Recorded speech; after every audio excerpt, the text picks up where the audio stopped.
In search of a financial opportunity to pay off student loans, a young Black American woman moves to South Korea to work.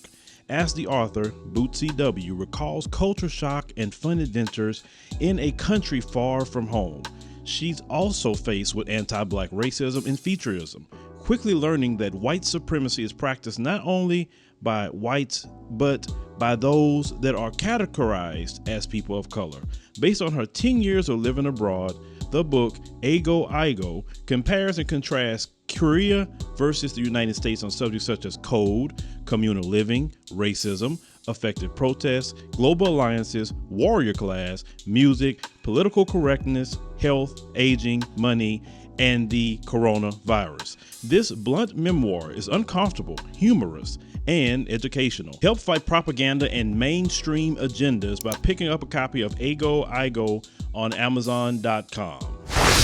Hello everyone, it's me, Demetra Kaye of the Demetra Kaye Show here on YouTube and a proud contributor of the African Diaspora News Channel and the African Diaspora News Insider. If you could please do me a favor and subscribe to all channels and like this video, I would greatly appreciate it. So this unfortunate story is coming to us from Irving, Texas, and it involves Dr. LaShawn Massey. Okay, now her body was found on the same day that she was to compete for the title of Mrs. Texas. Now she was already the reigning Mrs. Dallas. Now her husband said the following. So at about 7:15, I got a little nervous and I texted her. I gave her a call and she didn't answer. So at the time, I found our security guard down here and said that they had seen her or somebody over in the canal. Now that's what her husband, Jeff, had said. Now to me, I find it just to be a little weird because he also says she normally goes for her morning walk at 7 o'clock in the morning. So that's really only a 15-minute time span. Why would you get nervous, right? I don't know. I'm just thinking something's a little off here. All right, and so it was also said that somebody claimed they saw a woman walking around the lake at about 5:30, right? And then the fire chief said somebody else saw a woman walking in and out of the lake. And then they went and asked her, hey, is everything okay? And she said she was okay. All right, so that's not really jiving. So, because the husband says she normally goes at about 7, but then somebody saw her at 5:30. They also said she was, again, wearing her pajama bottoms. So I don't know, if you normally go walking, why would you be out there in your pajama bottoms? All right. And so her family said the following.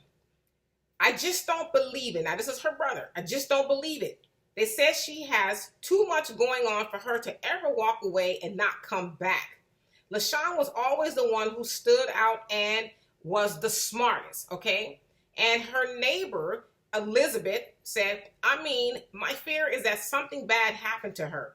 I don't think there was just some sort of accident that happened. It's scary, and there's been a talk about something happening, maybe in the water, and we all walk around this often. So the brother and the neighbor, they don't believe that she just, accidentally maybe drowned or ended up in the lake, and she does have a lot going for her. On top of her being a doctor, PhD rather, again, she was the reigning Miss Dallas, getting ready to compete for reigning or Mrs. Texas rather. And she was also the program director of the School of Engineering at the University of Texas in Dallas. And she had just written a book called The Face of the New Engineer in 2019. Plus, she has 2 beautiful sons. And so, yes, something is not adding up. Now, listen, I'm not accusing her husband, Jeff, but I don't know, something just ain't jiving. 15-minute time span, you get nervous.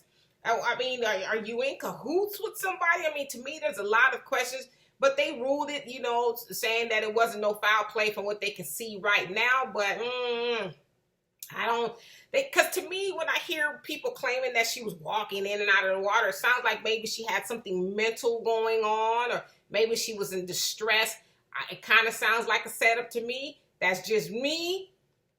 We've also seen these trends going around of sisters with them, and the sisters come up missing or non-existent at that point. So I don't know. We gonna see what's gonna happen here, but I ain't believing that she just walked off into the lake and said, I'm out of here. Something ain't adding up, y'all. So anyway, for more insightful commentary, please subscribe to this channel and my channel, The Demetra Kaye Show, here on YouTube. Peace. Hello, everyone. Please make sure you subscribe to the African Diaspora News Channel app on these platforms.